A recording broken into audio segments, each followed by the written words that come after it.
Voilà, donc là, nous allons continuer la partie service. Donc, on a créé un paquet service. Même chose, hein, nous allons également créer ici une interface service que je vais nommer tout simplement e-user service. L'interface permet de définir tout simplement les intentions. Et après, maintenant, on va ajouter également une classe nommée user service. Voilà. Alors, au niveau du service ici, nous allons juste en fait dire quoi? Nous voulons tourner une liste d'utilisateurs, mais par contre, ici, ce sont les DTO qu'on va manipuler. On va nommer get all. Voilà. Donc, c'est ça l'interface. Pour le moment, c'est ce qu'on veut gérer. Et à ce niveau-là, maintenant, nous allons l'implémenter. Ça, user service. Voilà, il va me demander d'implémenter la classe. Je clique ici. Je clique là. Voilà, on est bon. Alors, maintenant, pour faire ceci, c'est très simple. Il nous faut maintenant, en fait, déclarer en private user DAO. On l'appelle tout simplement user DAO. On va faire un couplage fort, hein. C'est-à-dire on va implémenter directement les éléments de cette manière-là. Voilà. Alors, et là maintenant, quand on retourne, on va dire ceci, que ceci va donner une liste d'utilisateurs, comme ça, on va dire ceci, liste, ce sera une liste d'utilisateurs. Mais en fait, ceci va retourner, en fait, quand je fais ceci, un exemple, si je dis user DAO, hein, un exemple, liste, et je dis quoi, user.class, comme ça. La méthode liste reçoit un T. Ok, donc je vais seulement mettre liste en objet tout simplement. New user entity. C'est comme ça que ça marche en fait, dans ce cas de figure. En fait, on me signale l'erreur. Cette erreur-là, c'est dû au type de retour. Il attend à ce que ce type de retour soit une liste. Donc, il faut maintenant créer ce qu'on appelle un convertisseur, ce qu'on appelle un mapper. Donc, je vais ajouter maintenant ici une nouvelle, ici, un autre paquet que je vais nommer tout simplement mapper. C'est quoi le rôle d'un mapper? Il va tout simplement me convertir ici. Je vais également créer une classe que je vais nommer user mapper. Ce mapper va tout simplement me créer des fonctions ici. Donc, il va me faire quoi ici? Public. Public. Il me dit quoi? Je vais te retourner en fait ici une liste de user DTO. Et je vais dire quoi? Une liste user entity to liste the DTO. Comme ça. C'est-à-dire qu'il nous demande de passer en paramètre ici une liste de user entity. Ça. Et il va retourner une liste de user DTO. Pour cela, il faut tout simplement qu'on essaie de transformer tout simplement cette liste. Comment? Bon, je vais utiliser Java 8. Hein. Je vais tout simplement dire ceci, return de users. Je vais utiliser Java 8 à 100% avec la programmation fonctionnelle, quoi. Et je vais tout simplement dire quoi? Map. Maintenant, pour chaque user, je vais le convertir de cette manière-là. Donc, on va tout simplement dire quoi? New user DTO. New user DTO. Et on va lui passer maintenant à l'intérieur. Ça sera user.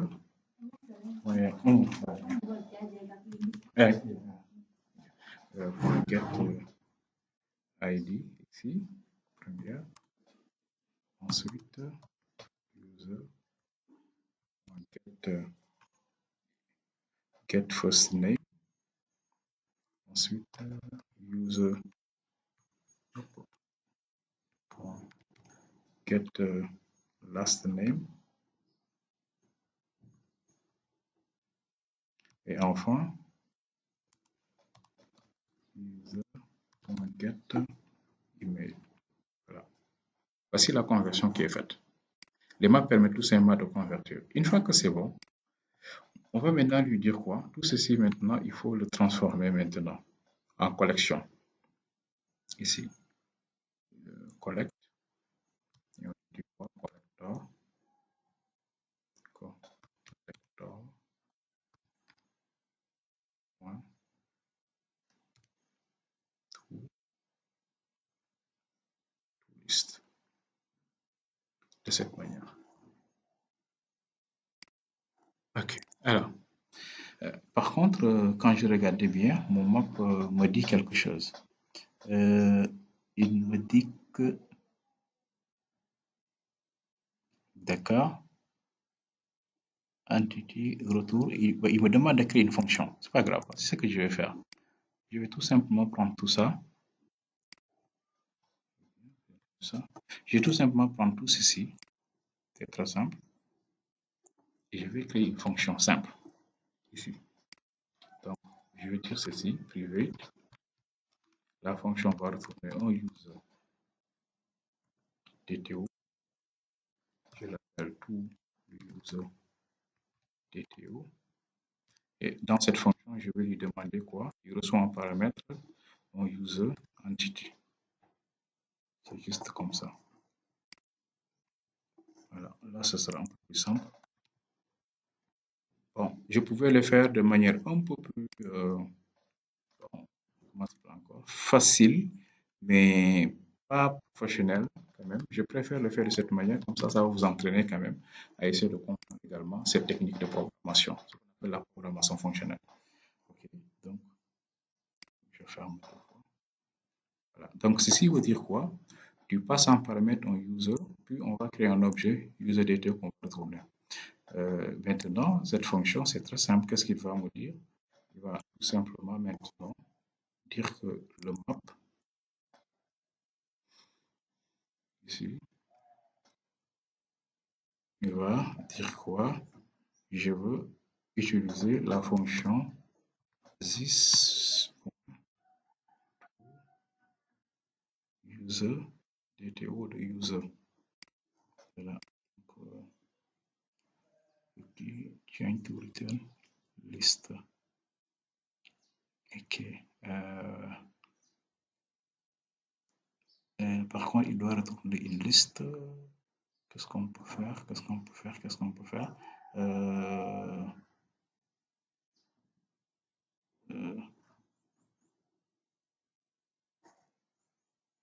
Ça, c'est un objet. Soit on ajoute en fait une liste.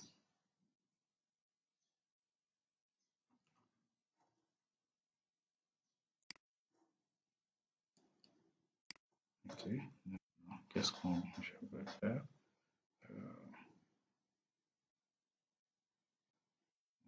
C'est simple.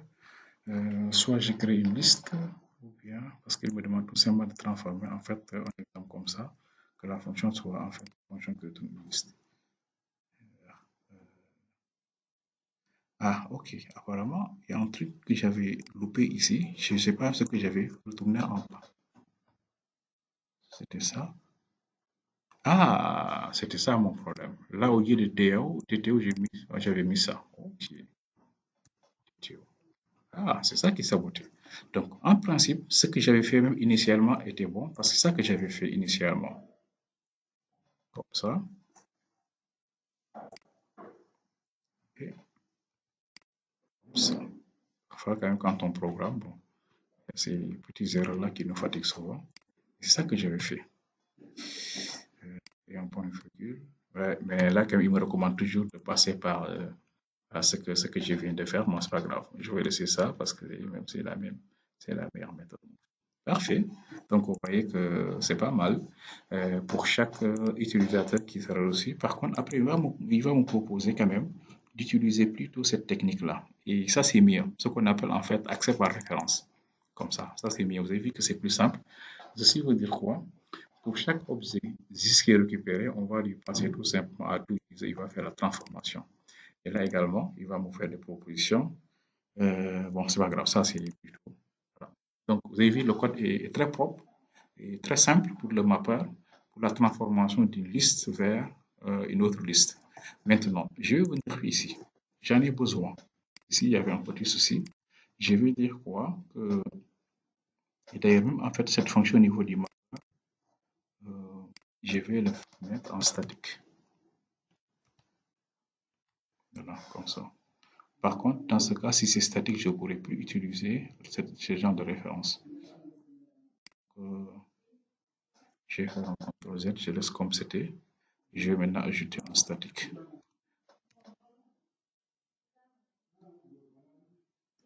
Statique, comme ça. Et il va également me demander de ne plus faire ça et d'ajouter également ici statique aussi. Voilà, statique. Après, je vais vous dire pourquoi je préfère que ce soit un statique en fait. Je ne veux tout simplement pas instancier. Ça, je l'enlève. Voilà. Voilà. Maintenant, je reviens ici. Je veux tout simplement dire ceci que euh, ça, hop, chargeur. Je vais maintenant dire quoi? Use mapper. Point. Vous avez vu automatiquement, j'ai tout simplement la fonction list user entity to list user. Maintenant, il faut que la méthode soit statique pour qu'on puisse directement y accéder. C'est parce que cette méthode-là est statique que je peux directement y accéder. Je peux maintenant lui dire quoi? Qu'est-ce que je vais retourner ici? C'est la liste des utilisateurs. Cette liste-là, c'est seulement user DAO, comme ça. Point, liste. Ok, de quoi? Entity. Voilà, donc on a fini avec cette partie-là. On a la liste des utilisateurs qu'on peut maintenant consommer au niveau de notre contrôleur. Donc, quand je vais au niveau du contrôleur, c'est le service maintenant que je vais utiliser ici. Donc, je vais au niveau du contrôle admin ici et je vais dire quoi? Private i service. Service. Pas i service, mais i user service. User service. Je l'appelle user service. Voilà. Même chose. On va faire un couplage fort. Égal à new user service. Comme ça. Et cette liste maintenant, j'ai plus besoin de la faire de cette manière-là.